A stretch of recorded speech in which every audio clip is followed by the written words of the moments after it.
Halo teman-teman semuanya, perkenalkan saya Fadil Hatsi dari Teknik Pertanian Angkatan 2024. Nih, di sini teman-teman saya akan menjelaskan mengenai metode-metode pengelasan.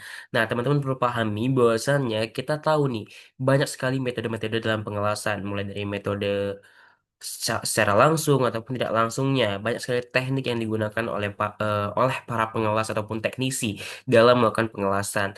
Nah, di sini langsung saja kita pahami bahwasannya kita akan menjelaskan bahwasannya di sini ada dua metode yang sangat krusial, yaitu adalah agro ataupun TIG, kemudian ada juga MIG.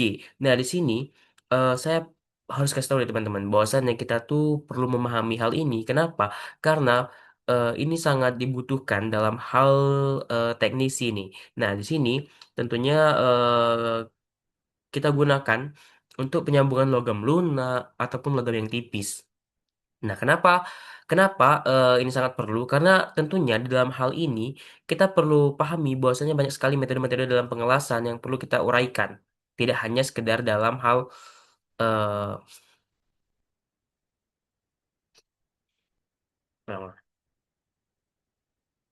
hal teman-teman semuanya di sini. eh oke, pulang. Sabar.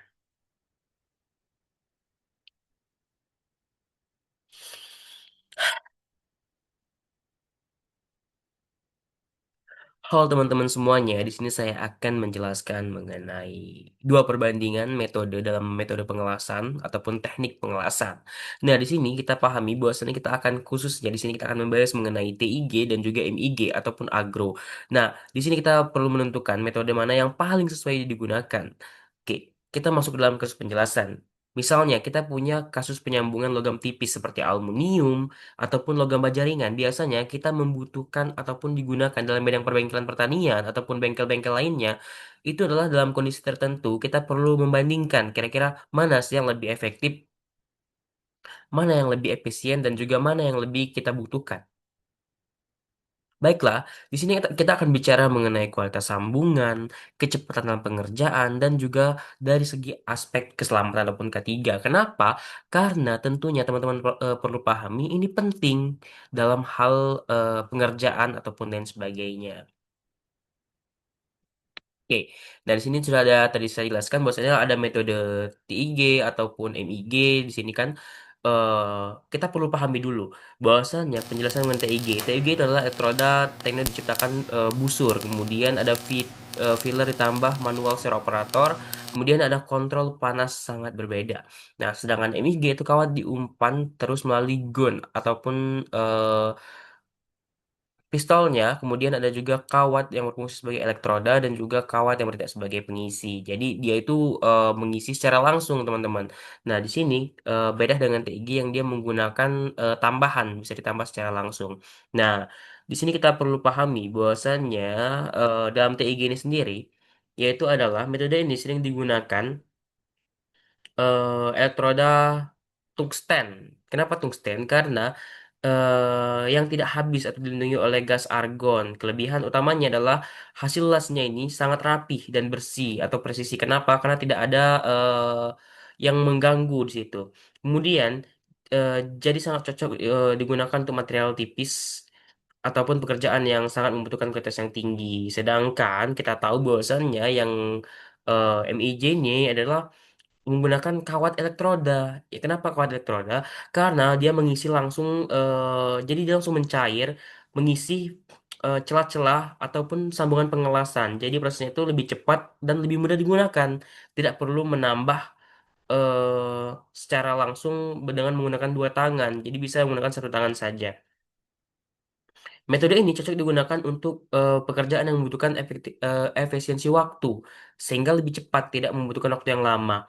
Dan juga kegunaannya ini dalam hal yang jumlahnya tuh banyak atau dalam jumlah yang sangat besar. Kenapa? Karena dari segi efektivitas waktunya ini lebih cepat. Tetapi dari segi hasil biasanya tidak rapi atau tidak bisa dikontrol dengan baik. Nah, di sini kita akan bandingkan perbedaannya, yaitu dari segi fitur elektroda, kemudian ada gas pelindung, ada kecepatan, keterampilan, dan juga material tipis. Nah, dari segi kebersihan, di sini sudah ada saya jelaskan, sudah saya siapkan bahwasannya di las argon itu tidak terkonsumsi gitu kan. Kemudian ada argon murni. Dia memang lambat dan juga presisinya tinggi. Kemudian sangat tinggi ataupun ekspor. Kemudian dia membutuhkan keterampilan sangat tinggi atau orang yang sudah ahli di bidangnya. Kemudian material tipis, ya ini sangat baik. Kenapa? Dia bisa mengelas itu 0,5 meter kurang lebih ya. Itu dalam hal pengelasan. Kemudian kebersihannya, dia sangat bersih karena dia tidak membutuhkan pembersihan lagi karena dia tidak menimbulkan yang disebut dengan kotoran. Kemudian las MIG atau GMAW itu menggunakan kawat las yang habis pakai atau secara langsung habis digunakan untuk mengisi pengelasan. Nah, kemudian ini mencampur antara CO2 atau campuran argon. Kemudian dia lebih cepat dan juga produksinya lebih tinggi sehingga menghasilkan efektivitas waktu dan juga hasil yang lebih banyak. Nah, keterampilannya ini sedang. Kenapa? Karena mudah digunakan. Jadi tidak perlu menggunakan keterampilan yang khusus. Ataupun pemula pun bisa untuk menggunakan secara langsung gitu. Kemudian untuk material tipis ini kurang cocok. Kenapa? Karena mudah bolong, sulit dikontrol dalam hal panasnya. Jadi ini sangat sulit. Kemudian dari segi kebersihan, dia ada spatter ataupun butuh finishing yang lebih baik lagi sehingga dia membutuhkan pembersihan ulang, teman-teman. Nah, secara perbedaan, TIG ini memang unggul dibanding MIG dari segi kualitas dan juga kerapian. Sedangkan MIG ini itu unggul di kecepatan dan juga kemudahan pengguna. Lanjut. Nah, di sini kita bicara mengenai kekuatan lastik ya. Itu lastik ataupun TIG itu adalah sumber standar emas untuk pengerjaan yang menuntut kualitas visual tinggi ataupun distorsi panas minimal yang berbagai material kompleks. Nah, di sini keunggulannya adalah material panas. Operator mengontrol harus melalui pedal, jadi memungkinkan pengelasan pada material sangat tipis seperti titanium, baja, kemudian tanpa merusak struktur dari material tersebut. Hasil visualnya tuh sangat rapi, teman-teman. Kemudian fleksibilitasnya ini sangat efektif untuk logam non ferrous seperti aluminium, magnesium, tembaga yang membutuhkan stabilitas atau busur tinggi untuk proses pengelasan yang presisi. Lanjut. Nah, di sini dominasi las MIG. Nah, di sini kita perlu pahami kalau di las MIG itu sendiri, dia ini membutuhkan yang pertama itu adalah operasi kontinu. Jadi tanpa perlu sering ganti elektroda karena kawat diumpankan itu adalah otomatis dari gulungan spol. Jadi secara langsung dia akan berulang ataupun secara langsung dia akan mengisi tanpa memberikan atau menyambung ulang. Nah, waktu pelatihan operator baru belajar dasarnya penggunaan MIG lebih cepat karena kontrol busur itu lebih stabil. Nah, penetrasi dalam itu adalah mampu untuk menyambung pelat tebal, struktur baja karbon, dan juga ini sangat kuat. Kemudian biaya rendah. Kenapa biaya rendah? Karena penggunaan gas ini dicampur menggunakan CO2. Jauh lebih ekonomis dibandingkan agron murni. Lanjut.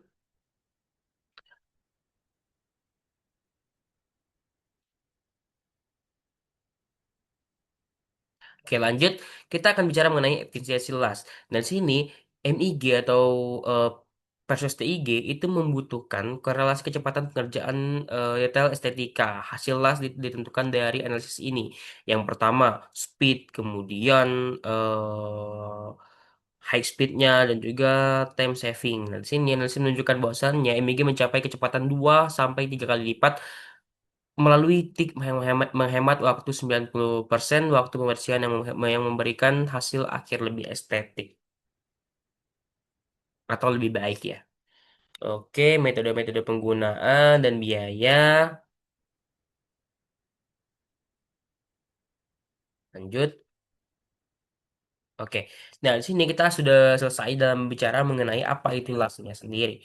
Nah, di sini kita akan bicara flashback. Kita flashback dulu ke belakang, di mana kita akan bicara mengenai perbandingan secara langsung. MIG itu lebih cocok skala besar karena prosesnya itu lebih cepat dan juga lebih efisien. Sementara TIG atau argon itu lebih cocok untuk pengerjaan yang membutuhkan ketelitian tinggi dan hasil yang lebih rapi, terutama dalam logam, kemudian dari segi biaya juga, MIG ini lebih ekonomis untuk biaya produksi, sedangkan TIG cenderung lebih mahal, tetapi hasilnya lebih maksimal. Jadi kita lebih perlu, menurut saya itu lebih ke arah teak atau argon karena dari segi hal apapun ini lebih unggul dibandingkan dengan MIJ.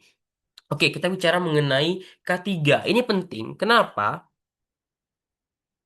Ketiga, dari aspek ketiga atau keselamatan kerja, keduanya memiliki resiko yang sama atau resiko yang tinggi. Las MIG itu terdapat percikan api yang asap sehingga wajib menggunakan alat pelindung diri seperti helm, kemudian sarung tangan, kemudian memastikan ventilasi udara itu yang baik. Kemudian sedangkan las TIG itu percikan memang lebih sedikit, tetapi radiasi cahayanya itu cukup tinggi dan ada paparan gas. Jadi tetap harus menggunakan pelindung mata, kemudian masker, bekerja di dalam area yang sirkulasi udaranya yang baik, dan juga penerapan ketiga ini sangat penting untuk melindungi operator ataupun pengelas selama proses pengelasan. Nah, di sini sebagai rekomendasi saya yaitu adalah untuk kasus logam lunak yang sudah kita bicarakan di awal, metode yang dipilih tergantung pada kebutuhan. Jadi, kalau memang membutuhkan kecepatan dan juga efisiensi, maka las MIJ itu lebih direkomendasikan. Namun, jika menggunakan kualitas yang kerapian yang tinggi, yang presisi, maka silakan gunakan las TIG untuk argon. Adalah pilihan yang terbaik. Kenapa? Karena dalam hal kerapian, dalam hal penggunaan, ya tentunya kita lebih memilih kualitas secara langsung gitu kan, yaitu adalah TIG. Tapi kalau misal dalam skala yang lebih besar ataupun jangka panjang, mungkin kita gunakan yang MIJ. Jadi sesuai dengan kebutuhan dan juga rekomendasi tentunya. Jadi dari saya itu adalah rekomendasi terbaik. Sekian, terima kasih.